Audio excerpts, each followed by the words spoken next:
How to find your KOHO account number. Follow my instructions.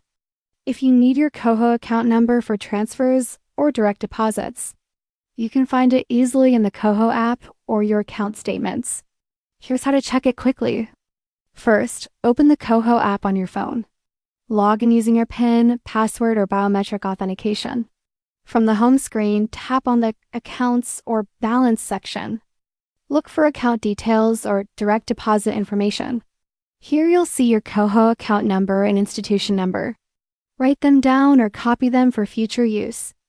If you prefer using a web browser, go to koho.ca and log in. Access your account dashboard and find account details and settings. The same information will be displayed there. If you can't access your account, contact KOHO support. They may ask for verification like your name, phone number, and ID. Once verified, they'll securely provide your account number. That's how to find your KOHO account number and get your account ID. Thanks for watching.